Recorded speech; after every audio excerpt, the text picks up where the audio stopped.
தூத்துக்குடியில ஒன்று சுவர் இடிஞ்சு விழுந்து இறந்திருக்காங்க. அதே மாதிரி தஞ்சாவூர்ல சுவர் இடிஞ்சு விழுந்து இறந்திருக்காங்க. மயிலாடுதுறையில ஒரு 20 வயசு பையன் மின்சாரம் தாக்கி இறந்திருக்காரு. மொத்தம் 3 பேர் உயிரிழப்பு நேற்று மாலைக்கு மேலே நடந்திருக்கிறது. டித்வா புயலை பொறுத்தளவிற்கு இப்பொழுது காரைக்கால் பகுதியில் இருக்கிற கடலை ஒட்டி அதற்கு நேராக தற்சமயம் நிலை கொண்டுள்ளது. அது கொஞ்சம் கொஞ்சமாக மெதுவாக நகர்ந்து வரும் என்று சொல்லி வானிலை ஆய்வு மையம் சொல்லியிருக்கிறார்கள். அது எப்பொழுது வரும் என்ற விவரம் இன்று மதிய அளவில் சரியான தகவலாக இந்த புயலுடைய தாக்கம் எப்படி இருக்கும் என்பதையெல்லாம் வானிலை மையம் சொல்வதாக அறிவித்திருக்கிறார்கள்.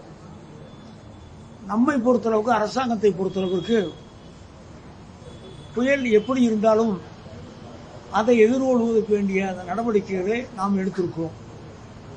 நேற்று இரவு கூட 11 மணி அளவில் நம்முடைய மாண்புமிகு துணை முதலமைச்சர் அவர்கள் நம்முடைய கட்டுப்பாட்டு அறையும் மாநகராட்சியினுடைய கட்டுப்பாட்டு அறையும் நேரடியாக அவர்கள் ஆய்வு செய்திருக்கிறார்கள்.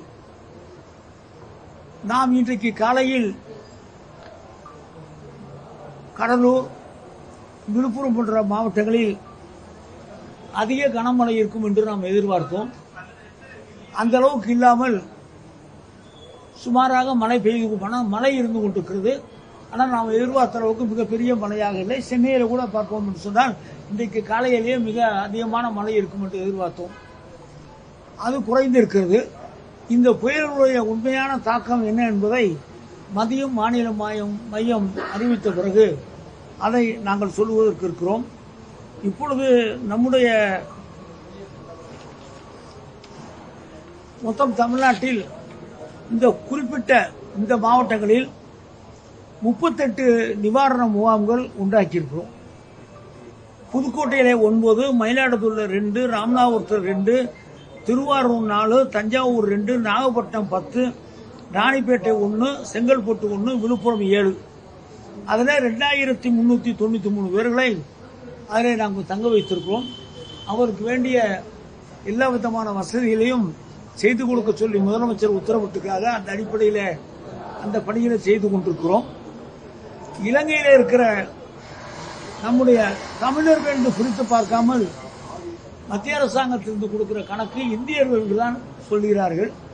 அதில் நம்முடைய தமிழர்கள் எவ்வளவு இருக்கா என்பதெல்லாம் சரியான கணக்கிட்டு அதை அவர்களை இங்கே அழைத்து வருவதற்கு வேண்டிய வேலைகளை செய்கிறோம். இன்றைக்கு காலையில் ஏர்போர்ட் அங்கே கொஞ்சம் கிளியராக இருக்கிறது. ஃப்ளைட்டு கிளம்பி திருப்பி இருக்கிறது. நம்முடைய இங்கே கிளைமேட் சரியில்லை இருக்கிறார்கள். அநேகமாக இன்றைக்கு இலங்கையில் இருக்கிற நம்முடைய ஆட்கள் இன்றைக்கு தமிழ்நாட்டுக்கு வரக்கூடிய வாய்ப்பு இன்றைக்கு இருக்கும் என்று நாம் எதிர்பார்ப்போம். இங்கே வானிலை சரியாக இல்லாத காரணத்தால் தான் விமானங்கள் புறப்பட முடியாமல் அங்கேயும் இருக்கிறது, இங்கேயும் இருக்கிறது. ஆகவே அவர்கள் பாதுகாப்பாக இருக்கிறார்கள். இன்னைக்கு 3 பேர் இறந்திருக்காங்க. 3 பேர் எப்படி இறந்திருக்காங்கன்னா,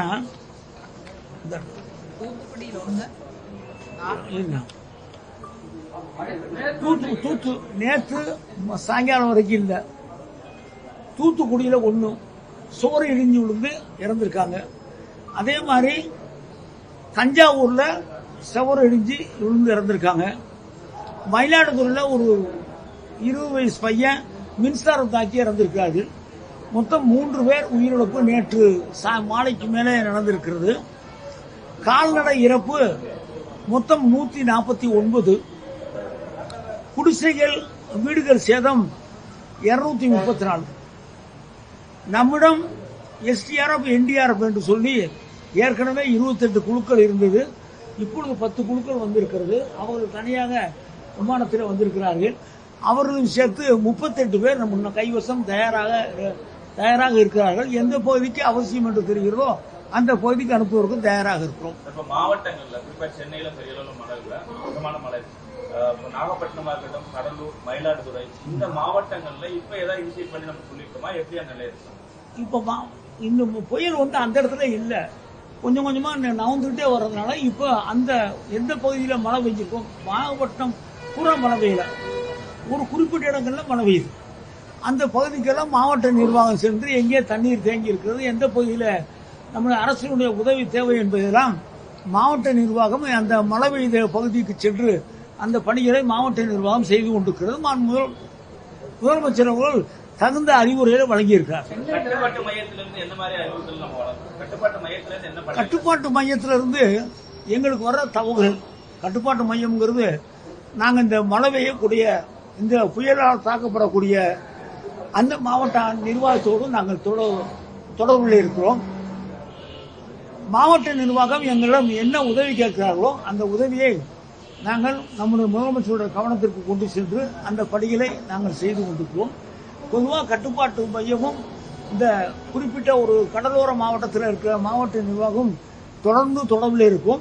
அதே போல வானிலை ஆய்வு மையத்தோடும் நாங்கள் தொடர்ந்து தொடர்பில் இருந்து கொண்டிருக்கிறோம். ஆகவே நிலைமை கட்டுக்குள் இருக்கிறது, நம்மை மீறி கையை விட்டு மீறி போவதில்லை.